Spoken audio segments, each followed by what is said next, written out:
Hello everyone, I'm Chris Hernandez and this is the Weekly Report, a look at news from the city of Kansas City, Missouri. Just in time for severe weather season, the city of Kansas City has renamed and expanded its text notification system. Now called Alert KC, residents will stay safe and in the know with weather warnings and community messages delivered directly to your phone. To sign up, text your zip code to 888-777 or go to kcmo.gov/alertkc.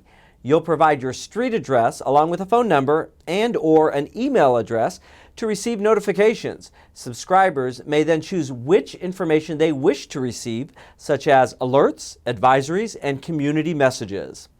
Even though the city tests its outdoor tornado siren system year-round on the first Wednesday of each month at 11 a.m., there's a special additional test planned in recognition of Missouri's statewide Severe Weather Awareness Week. On Tuesday, March 7th at 10 a.m., the city and other participating partners such as the National Weather Service, the State Emergency Management Agency, and other local jurisdictions will sound the outdoor sirens. KC residents, schools, and businesses are encouraged to participate by conducting a severe weather drill at your own location using your family, school, or business emergency plan. You may have seen our Royals-themed street sweeper out cleaning your neighborhood streets. And now the city has 4 new trash trucks featuring other classic KC icons such as the city skyline, the Kansas City Chiefs, the Royals, and the famous Kansas City Monarchs of the Negro Leagues. The new trash trucks are powered by compressed natural gas. They were on display earlier this week outside City Hall. What does it mean for the city to have these state-of-the-art vehicles on the road? The two big things are, number one, the fuel is half the price, and sometimes it's even less than half the price. And then number two, and equally as important, is they put out fewer emissions. Kansas City has a low-level ozone problem, like a lot of other big cities, and these trucks are significantly cleaner than diesel. And we have plenty of news from other city departments, including this creative and timely reminder.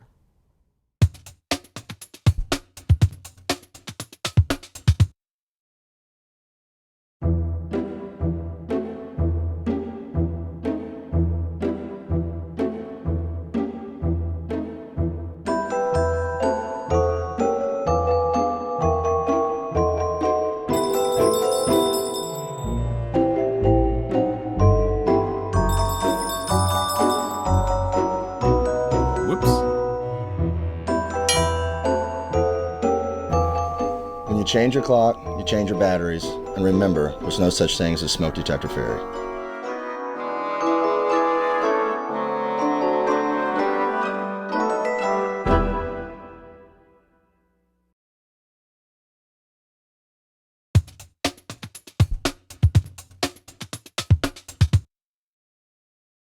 Hi, I'm Janet O'Hagan with Kansas City Convention and Entertainment Facilities, bringing you news of upcoming shows and sporting events taking place in March at your city facilities. The 2017 Kansas City Auto Show returns to the KC Convention Center March 8th through 12th. Barta Hall is the place to see 500 cars, trucks, SUVs, crossovers, and minivans, all vying for your attention under one roof. Great food and fun will also be on hand with the return of KC's Garage, the social destination with tasty offerings from the local food truck mafia. Dining in a sports bar atmosphere, you can watch your favorite teams play on the big screens and live DJ music to keep the party going. For more information, visit kansascityautoshow.com.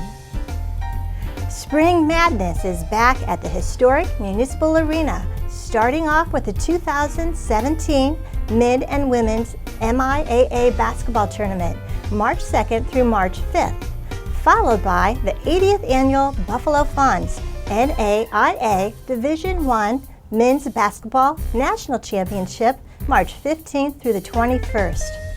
It is the longest continuous national collegiate tournament in any sport.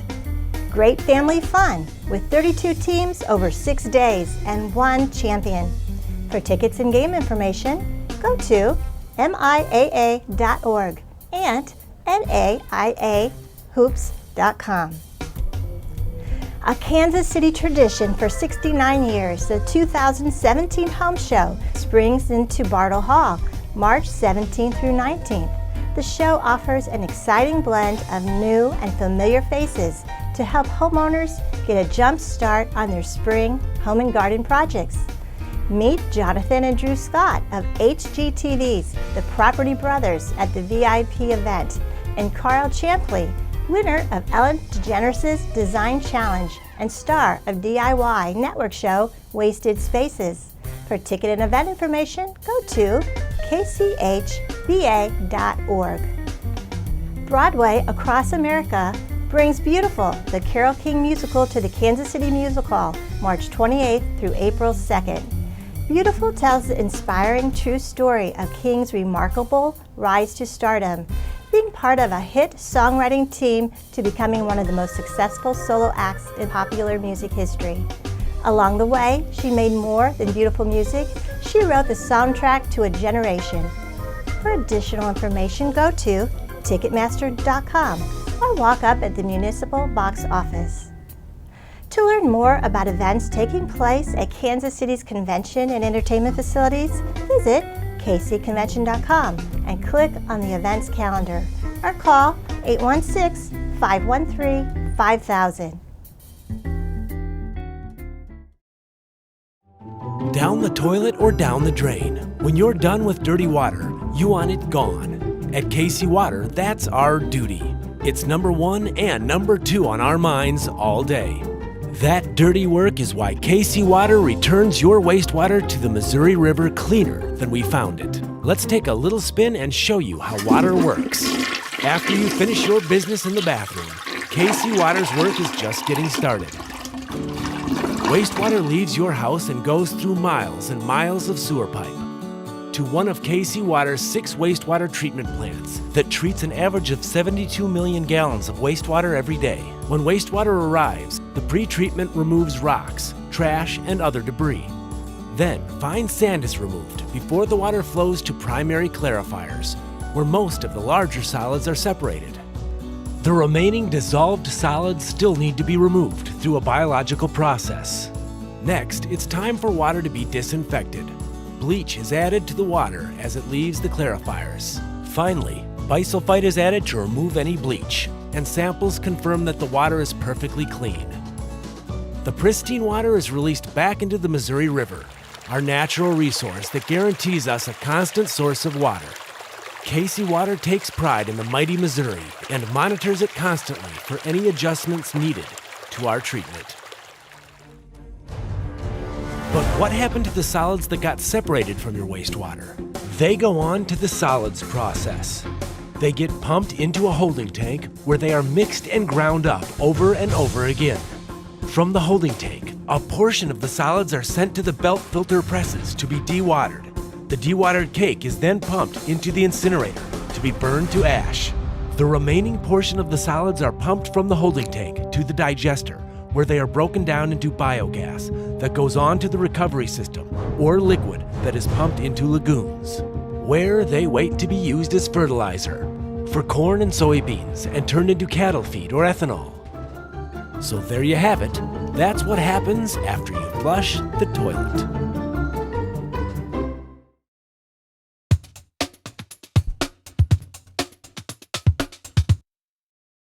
Today we are at the Kauffman Center for the Performing Arts, where the Kansas City Jazz Orchestra performs throughout the year. Here to tell us a little bit about their history, the programs, and the current season of the Kansas City Jazz Orchestra is Artistic Director Clint Ashlock. Clint, thank you so much for having us here today and for taking time to talk to us about the orchestra. Thanks for having me. Your orchestra was established in 2003. Why was it important to have the orchestra here in town? Well, Gene Hall and Jim Mayer were the two founding people, and there's a long history of jazz in Kansas City, and having an organization that's representative of what the history of the town is, the history of jazz, and the brilliance of what jazz currently is and where it's going, I think was really important to them. And they established this, and it's been going on for a while now. When you talk about the history and where it's going, you all cover such an array of musical styles, from Latin jazz to the British invasion, and you pay tribute to a lot of musicians from anywhere from Mel Torme to Nat King Cole and to Frank Sinatra. So what goes into the planning for the season and what you ultimately decide to share with the public? A lot. We have a board of directors, and from that board of directors we have a concert planning crew, and we get together year or 2 years in advance to think about what we're going to do, what our ticket buying base is interested in, what might stretch their ears a little bit, what might engage new listeners, all while representing what jazz music is, the creativity of it, the potential commercialism of it, and just that it's a fun and engaging music. So we try and find a balance with everything that we do, and sometimes it's very traditional music, and sometimes it's something outside of the box, like the British Invasion concert, which not only was music that is not traditionally jazz, but we brought in some artists that maybe aren't traditional jazz musicians to really deliver a different kind of energy. And it's an exciting organization. We're trying to do a lot with it, and a huge part of that is what we are doing with the concert planning. Well, good. And the energy and the excitement that you just talked about is so contagious of the performances. You all look like you're having such a great time, and that's contagious to the audience members. And when you look on stage, you have such esteemed and renowned artists from Kansas City, or who have played around Kansas City for a number of years, but who are not just well known in Kansas City, but who have performed internationally or with some important figures in music. How did you get them all to join the orchestra? Well, one of the benefits of living in a city like this is that it's a hub for people to either they're from here or they move here. And when Jim and Gene started the band, in 2003, they already had a bunch of those types of musicians to pick from. And so some of the original members of the band, Steve Malloy, and they were brought in and suggested, well, let's put a band together. Who do you recommend for your section? Or and just the input from these musicians who are already here. It's a joy to be able to find people like that without having to go outside of the city and look for them. And luckily we have them in droves here in Kansas City. Great. Tell us about your 2 upcoming concerts that finish out the season for the orchestra. Well, the next one on the 3rd is it's the music of the 1970s sort of horn-driven bands like Chicago and Earth, Wind & Fire and Tower of Power. And that's really exciting. We've had numerous suggestions over the years for us to do a concert of Chicago's music or of Earth, Wind & Fire's music, and we're finally doing it. So we're really excited about that one.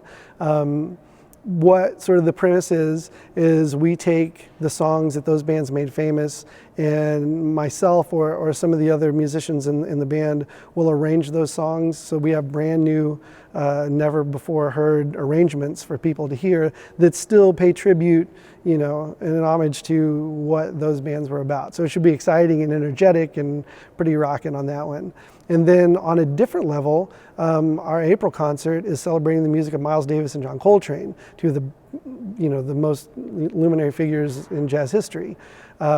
So what the vision for that concert is to have a couple guest artists playing the role of Miles and Train. Herman Mahari and Matt Otto are going to be our trumpet and tenor saxophone soloists, and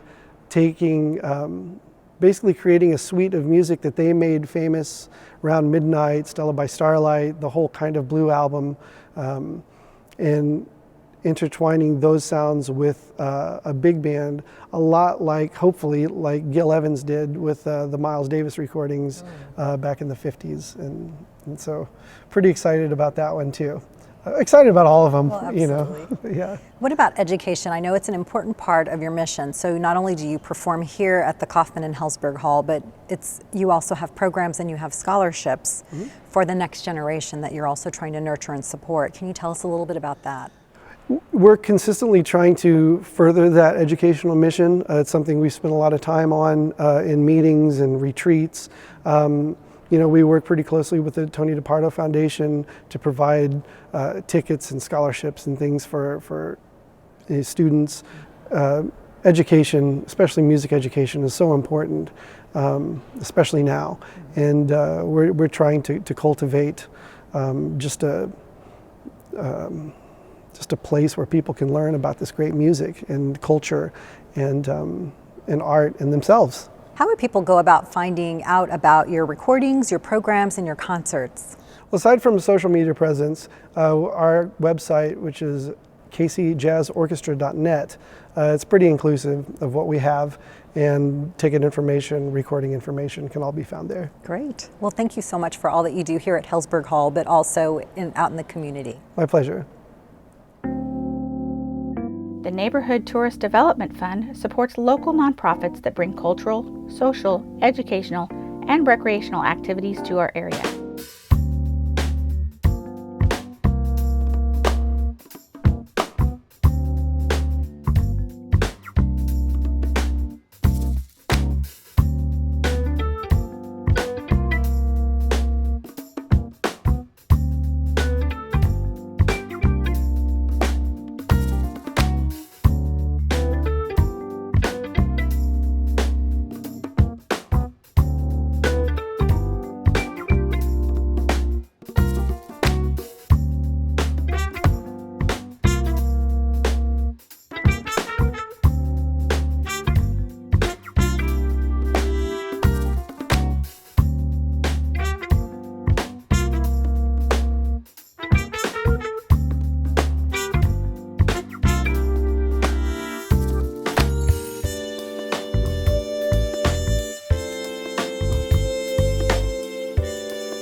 To learn about additional upcoming events, visit kcmo.gov/ntdf.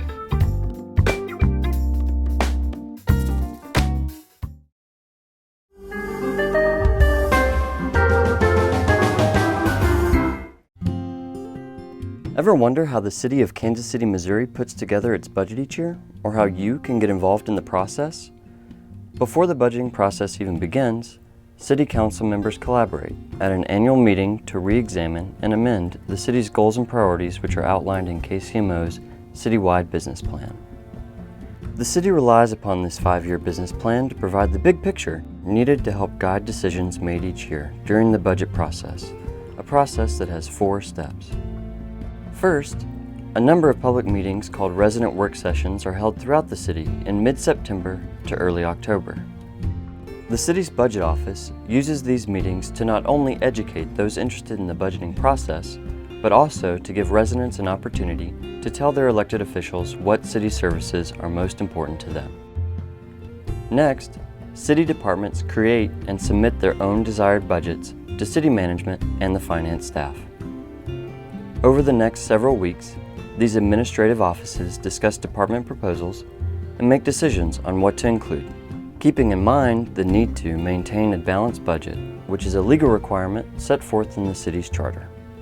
After a balanced budget proposal is created, it is presented to the City Council for review and at the same time made public on the city's website, kcmo.gov, for all to see. Here is another chance for residents like you to get involved, as the city hosts several public hearings where you can share your thoughts on the city's proposed budget.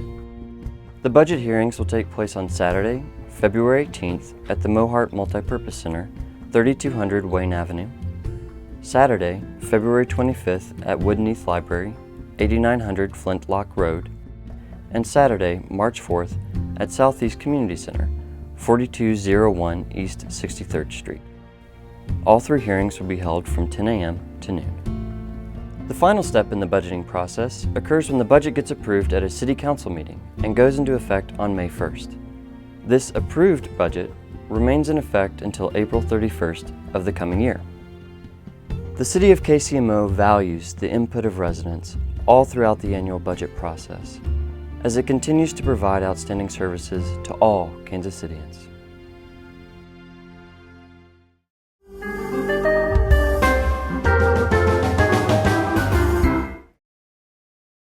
Kansas City, do you have talent? The Kauffman Center for the Performing Arts is seeking performers for its 4th annual Future Stages Festival. Choirs, bands, dance groups, acting troupes, spoken word artists, you are all encouraged to apply. The performance application deadline is March 20th. Details can be found at kaufmancenter.org/futurestages.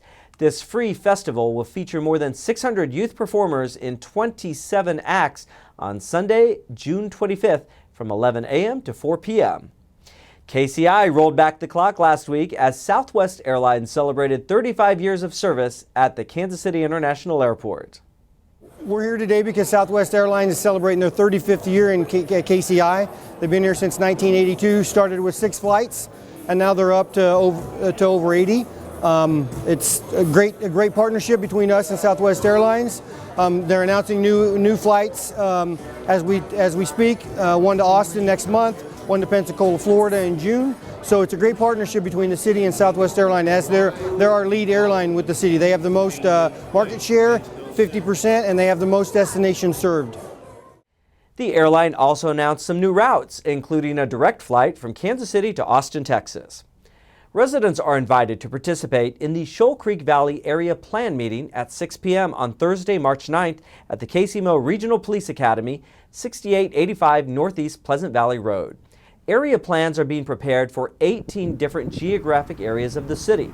These plans recommend strategies to help realize a community's long-term vision for the future and to provide comprehensive frameworks to guide public decisions on land use, housing, public improvements, community development, and city services. Residents can also provide input about the area plans at kcmomentum.org or go to kcmo.gov and search Shoal Creek Plan for more information. Thanks for watching this edition of the Weekly Report. To view this program again, go to kcmo.gov and search Channel 2. That page has a link to our YouTube channel where you can view all of our city videos on demand. I'm Chris Hernandez. I hope you have a really great week.